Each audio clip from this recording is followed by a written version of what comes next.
96వ నామము అకుల. అకుల అంటే మనం ఇప్పుడు కుల యోగిని గురించి ఈ యొక్క సృష్టి గురించి కుల చక్రాల గురించి తెలుసుకున్నాం. యోగము చేసిన తర్వాత ఎవరికి యోగం పడుతుందో ధ్యానం ముదిరితే యోగం. ఈ యోగం పట్టిన వాళ్ళందరూ ఆజ్ఞాచక్రం పర్యంతము యోగము చేసి ఆజ్ఞాచక్రం నుంచి సహస్రార కమలం వరకు కూడా ప్రయాణించే ఆత్మలు ఏవైతే ఉంటాయో అదంతా అకుల మార్గము అంటారు. అంటే నిరాధార, నిర్లేప, నిరంజన అంటారే అది. ఆ కాంతి చక్రాల్లో అగ్ని నుంచి ఆ బ్రహ్మకక్షం వరకు కూడా రాజరాజేశ్వరి స్థితి వరకు కూడా ఉన్మన సమన ఇవన్నీ ఉన్నాయి కదా, శక్తి వ్యాపిక, ఈ చక్రాలన్నీ దాటుతున్నప్పుడు అదంతా కూడా చిద్గగనంలో ఈ ఆత్మ ప్రయాణం చేస్తూ ఉంటుంది. అదే మీరు అంటున్న ఆస్ట్రల్ ట్రావెల్. అక్కడ ఎలా ఉంటుంది నీ అనుభూతులు? ఈ కుల మార్గంలో నుంచి నువ్వు అకుల మార్గంలో వెళ్తున్నప్పుడు నీ పరిస్థితి ఏమిటి? నీ ఆలోచన విధానం ఏమిటి? నీ అనుభూతులు ఏమిటి? నీ జీవితంలో మొదటిసారిగా నువ్వు అకుల మార్గంలో అడుగుపెట్టినప్పుడు నీ యొక్క ఫీలింగ్స్ ఎలా ఉంటాయి? అది చెప్తానమ్మా నేను. ముందు నామాలు చెప్పని అదొకటి చెప్పాలి మీకు. అది ఇంగ్లీష్లో ఉంది, తెలుగులో ట్రాన్స్లేట్ చేసి చెప్తాను. గురువు గారి మెస్సయ్య అనే పుస్తకంలో వారు చెప్పినట్టు మాకు వచ్చినట్టు చెప్పకూడదమ్మా. గురువులు ఎలా చెప్తే మేము అలా చెప్పాలి. నేనెన్నో నాకు అనుభూతులు అవుతాయి కానీ అవన్నీ మనం చెప్పకూడదు. వారు చెప్పిందే నేను చెప్పాను. సరే, అకుల అంటే ఏంటో తెలుసుకుందాం. ఇందులోని గుప్తనామాలు అకుల 3 అక్షరాలు. అకుల 96వ నామం.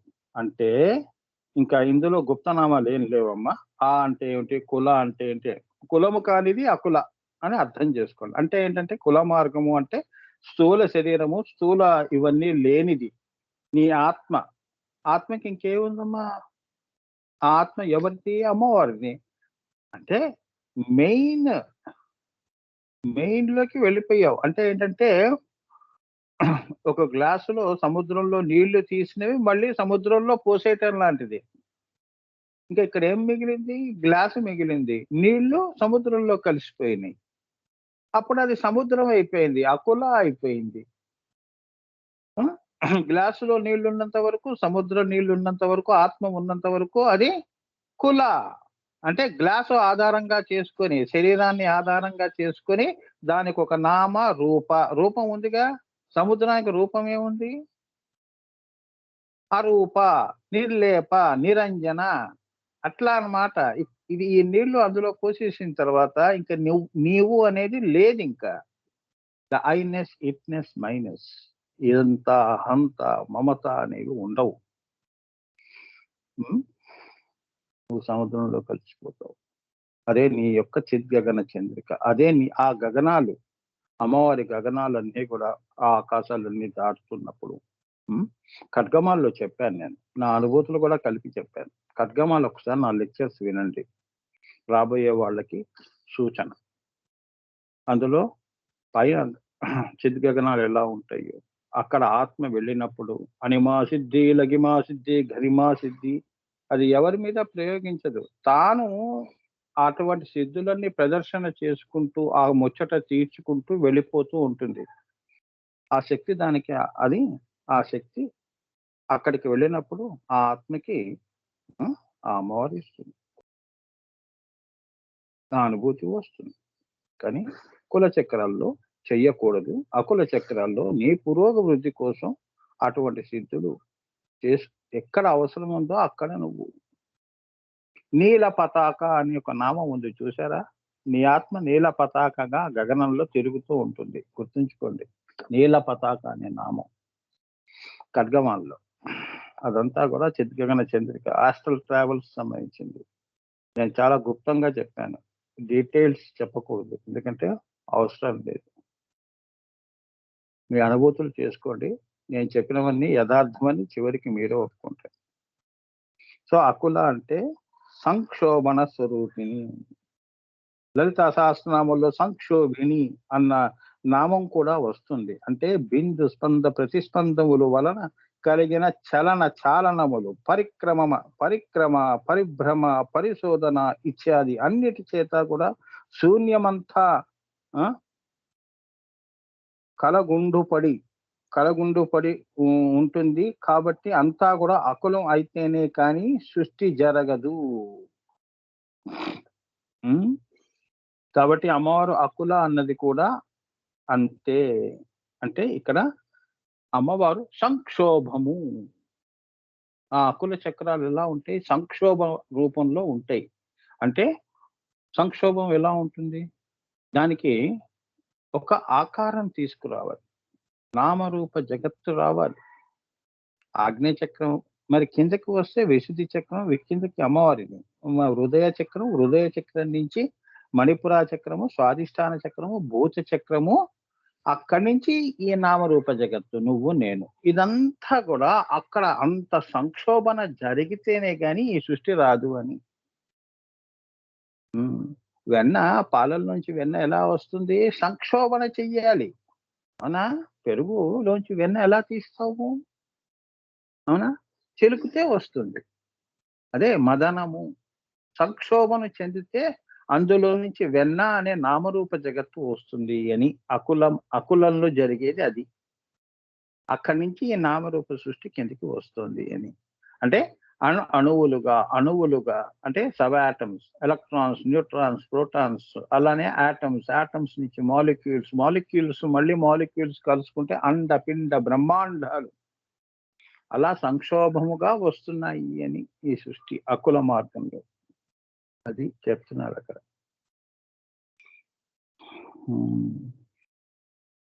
అంతేగాక ఆమె ప్రతి జీవి యందు కూడా సంకల్ప స్వరూపిణి అయి వారికి కోరికలు పుట్టించి వాటిని ద్వంద్వములకు లొంగదీసి కష్ట సుఖములు అన్న స్థితిలో మనస్సును అకుల పెట్టి మాయా స్వరూపిణి ఆ రీతిగా కూడా అర్థం చేసుకోవాలి. అమ్మవారు ఏమిటి? ఇంత సంక్షోభము చెంది ఇంత నామరూప జగత్తును కూడా ఆమె పుట్టించి సంక్షోభముతో పుట్టించి, అంతే కదా. ఒక బిడ్డ జననము కూడా సంక్షోభంతోనే జరుగుతుంది. అవునా? మనం ఎలా పుట్టాము? తల్లి ఎంతో సంక్షోభం జరిగితే 9 మాసాల సంక్షోభం జరుగుతుంది ఆమెకి. జరిగితే గాని మనకి జననం అనేది ఉండదు. సో ఇటువంటి సంక్షోభము ఈ అంతేగాక ఆమె ప్రతి జీవి యందు కూడా ఆ ప్రతి జీవిలో కూడా ఇంతకు ముందే నేను ఇంట్రడక్షన్ లో చెప్పాను. సంకల్పాలన్నీ కూడా ఈ సంకల్ప స్వరూపిణి అయి అమ్మవారు ఏమిటి? వారికి కోరికలు పుట్టిస్తుంది. నీకు కోరికలు కూడా ఆమె పుట్టించి వాటిని ద్వంద్వము అంటే ఏంటంటే స్వపర భేదములు, నీవు నేను అన్నది. ఒక వస్తువు తిన్నావు అంటే పుల్లగా ఉంది, తీయగా ఉంది. ఎవరో నిన్ను హాని చేస్తే కష్టంగా ఉంది, ఎవరో నిన్ను సుఖపెడితే సుఖంగా ఉంది అని చెప్పే ద్వంద్వములు. ఇవన్నీ ద్వంద్వములు. అంటే సృష్టి రెండుగా ఉంటేనే సృష్టి. ఒకటిగా ఉంటే అమ్మవారు తనలో తానుగా ఉంటుంది. సృష్టి అనేది ఉండదు. సో ఈ సృష్టి అంటే తన యొక్క ప్రతిరూపము, అకుల యొక్క ప్రతిబింబ రూపమే ఈ కుల చక్రాలు. అంటే నామరూప జగత్తని. దీనికి మూలము అమ్మవారు అకుల చక్రములు. దానిపైన అమ్మవారు బిందువు, శివశక్తి బిందువు. అది చెప్తున్నారు. వారి సంకల్పమే ఇంత నామరూప జగత్తుగా స్థూలంలో పరాపశ్యంతి మధ్యమ వైఖరిగా వచ్చిందని 4 దశల్లో ఈ సృష్టి జరిగింది అని చెప్తున్నారు. సో ఇటువంటి కష్ట సుఖములు అన్న స్థితిలో మనస్సును కూడా అకుల పెట్టి అంటే సంక్షోభంలో నిన్ను పెడుతుంది. నీకు ఇవాళ కష్టం వచ్చింది అంటే ఆ సంక్షోభం అమ్మవారు నీకు పెట్టింది. అర్థమైందా? ఎంతసేపు నాకు కష్టం వచ్చిందా ఏడవటం కాదు. అది పని కాలేదు, ఈ పని కాలేదు. ఎందుకు అవుతుంది? నువ్వు ఎవరివి నిర్ణయించడానికి? సంతోషించి కనీసం ఆ పని నీ దాకా వచ్చింది. అవుతుందా కాదా అనేది ఈశ్వర ఇచ్ఛ. అవునా? గొప్ప పని చేయటానికి నన్ను ఎన్నుకున్నారు, నేను అమ్మ దృష్టిలో ఉన్నాను అనే తృప్తి ఉంచుకో. అంతేగాని నాకు కష్టపెట్టింది అంటే అంత గొప్పదానివా? అంత గొప్పవాడివా మనం? కాదుగా. వాళ్ళే కష్టపెట్టింది అంటే అమ్మ నన్ను కష్టపెట్టిందా?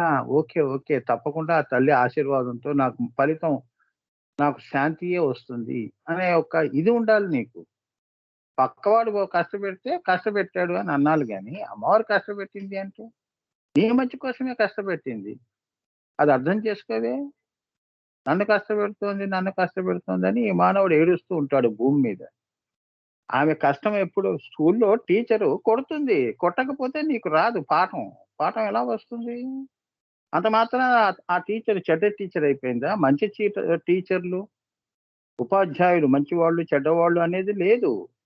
వాళ్ళు కష్టపెట్టారు అంటే ఏంటంటే లెక్క సరిగ్గా చేయకపోతే మరి వాళ్ళు కష్టపెడతారు పిల్లల్ని. అవునా? శిక్షిస్తారు. ఆ శిక్షణ, బోధన ఉంటేనే గాని నువ్వు పర్ఫెక్ట్ సోల్ కాలేవు. అందుకే గురువు నిన్నెందుకంత పరీక్షిస్తాడు అంటే ఇదే. ఈ పరీక్ష నువ్వు తట్టుకోలేని దానివి, మనం తట్టుకోలేని వాళ్ళం. ఆ! ఈ మార్గంలో రావటం అని మాయలోనే ఉండటం. మన కర్మకి మన్నే అమ్మవారు వదిలేస్తుంది. అమ్మవారు గురువులు వాళ్ళ కృపలో ఉన్నప్పుడు చాలా జాగ్రత్తగా వాళ్ళలో కలుపుకునేంత వరకు శిక్షణ, బోధన ఇస్తూనే ఉంటారు. ఇగో ఈ రోజు నువ్వు ఈ కష్టపడాలే. రాముడికి కష్టం రాలేదు. అవతార పురుషులకి కష్టాలు లేకుండా సుఖంగా వెళ్ళిపోయిందా ఆ అవతారం. పోనీ రామాయణం దాకా వద్దు. ఈ మధ్య కాలంలో మహానుభావులు భగవంతుడిని నమ్ముకున్న వాళ్ళందరూ కష్టపడుతున్నారుగా. మనమెంత ఇంకా? దేవుడిని నమ్ముకున్నవాడు ఎవడు సుఖపడుతున్నాడు? కష్టమే పడుతున్నాడు. కష్టపడుతున్నాడు అంటే ఏంటంటే పరిశుద్ధాత్మ అవుతున్నాడు అని వాడు ఎంత అదృష్టవంతుడు అని అనుకోవాలి మనం. అది. అది వరంగా భావించాలి. నన్ను కష్టపెట్టమ్మా! నీ ఇచ్ఛానుసారంగానే నా జీవితం వెళ్ళాలి. నా ఇచ్ఛానుసారంగా జీవితం వెళ్ళకూడదు అని నువ్వు అటువంటి నిర్ణయం తీసుకోవాలి. ఆ విషయం తెలుసుకోవాలి. That's called realizing your own self. నీకు సెల్ఫ్‌లెస్‌గా నువ్వు పని చెయ్యి. సెల్ఫ్ పెట్టుకొని పని చేస్తే ఇగో ఇలానే ఉంటాయి. ఏ పనైనా కష్టంగానే అనిపిస్తుంది. ఒకటేంటి నీ చుట్టూ సమస్యలే ఉంటాయి. సమస్యల మధ్యలో నువ్వుంటావు. అర్థమైందా? సో, సొంత బుద్ధి అలా ఉంటుంది. అదే అమ్మవారిని నమ్ముకున్నావనుకో జై గురు. అమ్మవారిని నమ్ముకున్నావనుకో పోన్లే ఒక్క సమస్య పరిష్కారంతో అన్ని సమస్యల పరిష్కారాలు తీర్చి పడేస్తుంది అమ్మవారు. అది వాళ్ళు అరుణాం కరుణా తరంగితాక్షి అంటే అది తెలుసుకోవాలి. అంతేగాని సో, ఇక్కడ ఈ నామంలో ఈ సంక్షోభం ఎందుకు పెడుతోంది అంటే దాని గురించి చెప్పాను. ఇప్పుడు అకుల అంటే ఏంటంటే, అకుల అంటే ఆజ్ఞాచక్ర పైనుండి బ్రహ్మ శీర్షం వరకు ఉన్న తేజస్ చక్రములను అకులము అంటారు. నేను చెప్పాను కదమ్మా! ఆజ్ఞాచక్రం నుంచి ఎక్కడి వరకు? హ్మ్. ఆజ్ఞాచక్రం పై నుండి బ్రహ్మ శీర్షము వరకు గూడా ఉన్న తేజస్ చక్రాలన్నీ అకుల చక్రాలు. పైనవి 9, కిందవి 9 కలిపితే 18. అష్టాదిశ మహాద్వీప సామ్రాజ్ఞోక్త భవిష్యతి. అరక్తమాం త్రినేత్రాం అరుణిమ వసనాం రత్నతాటంకరమ్యాం హస్తాంబోజై సపసాంకుశ మదనదనుసాయికై స్ఫురింతిం అపినో తుంగవక్షోరుహ విలుట్టత్తర అరుజ్వలాంగీం ధ్యాయేదంబోరు హస్తాం అరుణిమ వసనాం ఈశ్వరీం ఈశ్వరాణం.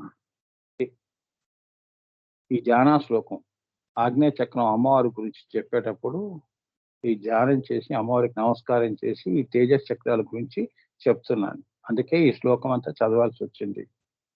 అంత వినయంగా మనం చక్కగా చెప్పాలి. అమ్మవారి యొక్క పాపిడి బొట్టు దగ్గర నుంచి చెప్పాలి అంటే తల్లికి నమస్కారం పెట్టి చెప్పాలి. ఆ తల్లి నా గురువులు ఆశీస్సులతో చెప్తున్నారు. అకలము అంటారు.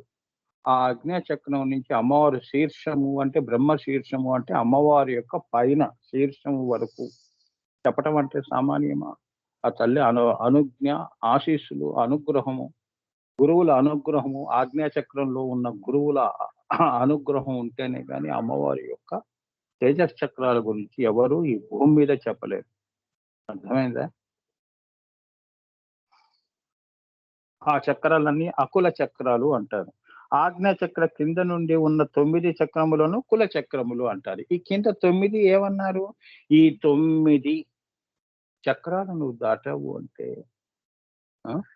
స్థూలము నుంచి సూక్ష్మతమము దాకా నువ్వు ఆజ్ఞా చక్రము సూక్ష్మతమము దాకా నువ్వు 9 మూలాధార స్వాధిష్టాన ఇంకా కింద రక్త సహస్రార షట్కోణ అక్కడి నుంచి మూలాధార స్వాధిష్టాన మణిపుర అన్ని కలిపితే 9 ఆజ్ఞా చక్రం వరకు ఉన్న చక్రాలు ఈ జన్మలో ఈ జీవితంలో నీవు దాటావు అంటే ఇంత కష్టాల్లో, అవునా? ఇన్ని సంసారాల్లో ఉంటూ, ఇన్ని లౌకిక పనులు, అలౌకిక పనులు, దాన్ని బ్యాలెన్సింగ్ చేయటం, సమన్వయము, సమతుల్యము చేయటం, ఎక్కడా కూడా మనం నీరసించిపోకుండా సమతుల్యముగా ఆ ఆది భౌతికము, ఆధ్యాత్మికాన్ని ఎవరైతే సమతుల్యంగా చేసుకుంటూ ఆజ్ఞా చక్రం 9 చక్రాలు దాటి ఆజ్ఞా చక్రం దాకా వచ్చి అక్కడి నుంచి బ్రహ్మకత్వం వరకు ప్రయాణింప చేస్తారో, ఆ ఆజ్ఞా చక్రం నుంచి బ్రహ్మకత్వం వరకు కూడా వెళ్ళే ఆత్మలు ఏవైతే ఉంటాయో, శుద్ధాత్మలు ఏవైతే ఉంటాయో, అవన్నీ కూడా అకుల మార్గాల్లో ప్రయాణం చేసి అర్హత సంపాదించుకున్నాయని తెలుసుకోవాలి. అంటే వారి గురు పరంపర ఎంత ఆశీస్సులు ఇస్తే ఆ జీవి దేవిగా భాషిస్తోంది. ఈ జీవి దేవిగా భాషించటము అంటే గురుకు ఎంత ఉండాలి. జీవాత్మగా నువ్వు ఉన్నప్పుడు జీవాత్మగా నువ్వు ఉన్నప్పుడు దైవాత్మగా నువ్వు ఓకే. సో ఈ 9 చక్రములను కుల చక్రములు అంటారు. కాబట్టి అకుల అంటే ప్రత్యేగాత్మ స్వరూపిణియే ఆజ్ఞా చక్రం. తర్వాత బ్రహ్మావహస్మి, బ్రహ్మను నేనే ఉన్నాను అన్న భావనతో. ఎంత బాగా చెప్పాడో చూడండి అమ్మా. ఈ 4 మహావాక్యాలు నేను పంచదశిలో చెప్పటం జరిగింది. పంచదశి క్యాసెట్ నాది వినండి. అందులో అహం బ్రహ్మాస్మి, బ్రహ్మావహాస్మి, అయమాత్మ బ్రహ్మ, సర్వం కల్విదం బ్రహ్మ అని 4 మహావాక్యాలు అర్ధ తాత్పర్యాలతో చెప్పాను. ఇది ప్రత్యేగాత్మగా అన్నాడు. ప్రత్యేకమైన ఆత్మగా ఆజ్ఞా చక్రంలో నువ్వు ఉంటావు. ఇది తెలియాలి మీకు. తెలియకపోతే మీకు ఆ అనుభూతి రాదు. కింద చక్రాల్లో ఉన్నప్పుడు, శరీరంలో ఉన్నప్పుడు జీవాత్మ భావన ఉంది. ఇంకొకరిని తోడుగా పెట్టుకున్నావు. అందుకే జీవాత్మగా ఉన్నావు. నువ్వు ప్రత్యేగాత్మవి కావు. శరీరము నేను ఆత్మ కలిసి ఈ శరీరంగా పనులు చేసుకుని బతికేస్తున్నావు అని. అది కులచక్రాల యొక్క భావన. ఎప్పుడైతే క్రియాయోగ అమ్మవారి కృప నీకు ఉన్నప్పుడు ఈ షట్చక్ బ్రహ్మ గ్రంథి విభేదిని, విష్ణు గ్రంథి విభేదిని, రుద్ర గ్రంథి విభేదిని చేసావో, రుద్ర గ్రంథి దగ్గర నువ్వు ఈ జీవ అనే వాడిని వదిలేస్తావు. ఈ స్నేహితుడిని వదిలేస్తావు. ఈ స్నేహితుడిని పట్టుకుంటే నేను మాయలోనే పెడతాడు.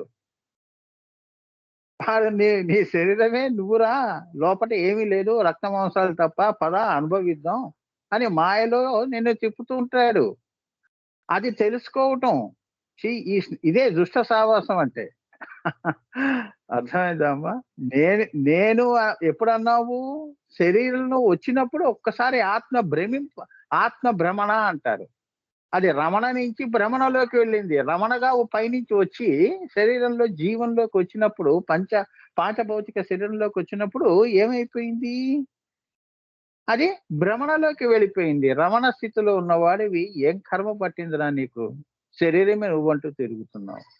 అవునా? అది జీవాత్మ భావన.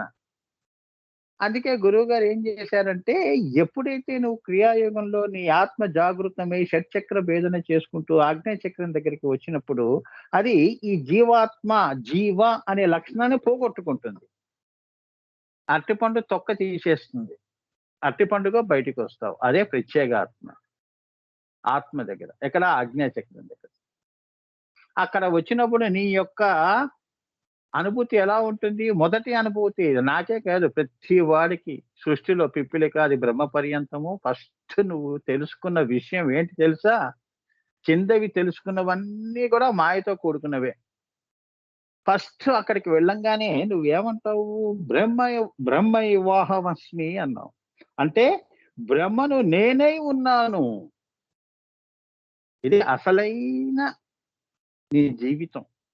అంటే జీవితం అని కూడా అనకూడదు. అసలైన స్వస్వరూపము. అబ్బా! ఇంతవరకు శరీరంలో ఉంటూ ఎన్ని బాధలు పడ్డాను. శరీరాన్ని బట్టలు విడిచినట్టు విడిచేసి ఆజ్ఞలో ఆత్మ బయటికి రావటం. అక్కడ అది రావటం ఏమిటి? ఒక్కసారి దానికి బ్రహ్మైవాహమస్మి అంటే ఈశ్వర చైతన్యం అంతా తానుగా ఆ అనుభూతి వస్తుంది. అంటే ఒకరి మనసులోకి మనం వెళ్ళటం. అమ్మవారి మనసులో కలిసినప్పుడు, సముద్రంలో కలిసినప్పుడు నా మనసు ఇంత గొప్పదా? ఇంత బ్రహ్మతో కూడుకున్నదా? బ్రహ్మ వివాహమస్మి, నేనే అమ్మవారిని, నేనే నిండి ఉన్నాను అనే భావన వస్తుంది. అప్పుడు అంత పెద్ద కోరిక దగ్గర ఈ కింద ఈ కుల చక్రాల్లో ఉన్న చిన్న చిన్న కోరికలు నీకెందుకమ్మా? పనికిమాలిన అవన్నీ. అడుగుతావా? అడగవుగా. అంత గొప్ప అనుభూతి ఇస్తుంది అమ్మవారు. అందుకే శ్రీమాత అన్నారు. ఆ భావనతో బ్రహ్మైవాహమస్మి అన్న భావనతో పైకి పైకి వెళ్ళిపోతూ ఉంటుంది. నేనే బ్రహ్మగా ఉంటూ, నేనే బ్రహ్మగా అమ్మ దగ్గరికి వెళ్ళిపోతున్నాను. నేనే అమ్మవారిని. నేను అనేది కూడా ఉండదు. బ్రహ్మైవాహమస్మి, నేనే బ్రహ్మ, నేనే బ్రహ్మాణి. ఈ ఆత్మ అమ్మవారి యొక్క అంశ. సూర్యుడు కిరణముగా, నేను కిరణముగా అమ్మవారిలో సూర్యుడిని అయిపోతున్నాను అనే ఆనందంతో బ్రహ్మైవాహమస్మి అంటూ ఆ చిత్ గగనాల్లో వెళ్ళిపోతూ ఉంటుంది. ఆ ప్రయాణం అదే జీవన్ముక్తి అంటే. అంటే జీవ అనేది ముక్తి అయిందా లేదా? ఆజ్ఞా చక్రం దగ్గర అయిందా? అయిందిగా. అందుకే ఆజ్ఞా చక్రము నీకు ఏమిటి? జీవన్ముక్తి స్థానము, గురుస్థానము అన్నారు. నువ్వు ముక్తి పొందే యొక్క అందుకే అక్కడ బొట్టు అనేది పెడతాం. అది అంత పవిత్రంగా చూసుకుంటాం. మూడో కన్నుని. అవునా? బొట్టు పెట్టుకోవటం. అమ్మా! ఎక్కడైనా గురువులు, పెద్దవారు కనిపించినప్పుడు, నీకంటే పెద్దవాళ్ళు కనిపించినప్పుడు, ఆ స్థానం వారికి దగ్గరే. గురువు దగ్గర, తల్లిదండ్రుల దగ్గర, అమ్మవారి దగ్గర అది ఆ స్థానం. అది నువ్వు ఉంచాలి. ఎక్కడ పడితే అక్కడ నువ్వు కాళ్ళ మీద పడటం కాదు. అర్థమైందా? రాజకీయ నాయకులును చాలా మంది చేస్తుంటారు. అందరూ ఎవడో సినిమా యాక్టర్ వస్తున్నా అంటే వీళ్ళంతా జనమంతా పోయి వాడి కాళ్ళ మీద ఇగో ఇది పెడుతూ ఉంటారు. వాళ్ళకి తెలీదు. పవిత్ర స్థానం అనేది తెలీదు. ఏ వస్తువు ఎక్కడ ఆ! ఉంచాలో అనేది తెలీదమ్మా. ఆ! అలానే బుద్ధి, మనసు, మనోబుద్ధి, చిత్త, అహంకారాలు ఏది కోరుకోవాలో, ఎలా బతకాలో, ఏమి ఆలోచన చెయ్యాలో, ఎవరితో ఎలా మాట్లాడాలో ఇవన్నీ కూడా ఈ ఆజ్ఞా చక్రం చేస్తుంది. ఆజ్ఞ. ఆ ఆజ్ఞా చక్రాన్ని చక్కగా పెట్టుకున్న వాళ్ళకి చక్కటి ఆజ్ఞలు వస్తాయి. అమ్మవారు ఇస్తుంది. బుద్ధి వికసింపజేస్తుంది. ఆ! అది గనక నువ్వు విస్మరించావు అంటే మాయలో ఉంటావు. ఏదో పనులు చేసుకుంటూ. మనసు ఏం చెప్తే అది చేస్తావు. వెనక ముందు ఆలోచన చెయ్యవు. అవునా? అదే ఆగ్నేయ చక్రం ఉంది అని నువ్వు స్పృహలో ఉన్నావనుకో, అది ఏ పని చెయ్యాలి, ఏ పని చేయకూడదు అనేది నిర్ణయించేది ఆజ్ఞా చక్రం. అప్పుడు మూలాధారానికి, అధిష్టానము. దీనికి ఆజ్ఞా చక్రానికి కనెక్టివిటీ ఉంటుంది. అర్థమైందా? అన్ని కమాండ్స్ స్వాధిష్టానం తీసుకుంటుంది. ఇవన్నీ నేను ప్రజ్ఞా విలాసంలో చెప్తాను. నువ్వు ఒక పని చేస్తున్నావంటే నీ చక్రాలు ఎలా సమన్వయంలో ఉండి పనిచేస్తున్నాయో చెప్తాను. ఆ రహస్యం తెలుసుకోకుండా ఊరికే ఏది పడితే అలా బతికేయటం కాదు. అంటే ఏంటంటే తెగిపోయిన గాలిపటంలా వెళ్ళిపోవటం కాదు. జీవితం అలా చేసుకోకూడదుగా. ఆధారం పెట్టుకొని ఉండాలి. అప్పుడే చిత్ గగనాల్లో ఎగురుతూ ఉంటావు. ఇక్కడ అమ్మవారిని మర్చిపోయావు అంటే నీ చేతిలో ఉన్న దారం తెంపుకోవటమే. ఆత్మని మర్చిపోవటమే, విస్మరించటమే. అప్పుడు ఆ జీవి ఎలా బతికినా కర్మానుసారంగానే బతికేస్తుంది. తెగిపోయిన గాలిపటం ఎక్కడ పడుతుందో ఎవడికి తెలుసు? ఎగిరే గాలిపటానికి దారం ఆధారం. అలానే మన జీవితాలకి గురువు ఆధారం, అమ్మవారు ఆధారం. అందుకే గురు కృపాహి కేవలం, మాతృ కృపాహి కేవలం అని మీ గురువుగారు ఇన్ని సార్లు చెప్పడం జరిగింది. ఆయన ప్రతిసారి ఇదే ఎందుకంటాడు అంటే పిచ్చి పట్టి అంటలేదు.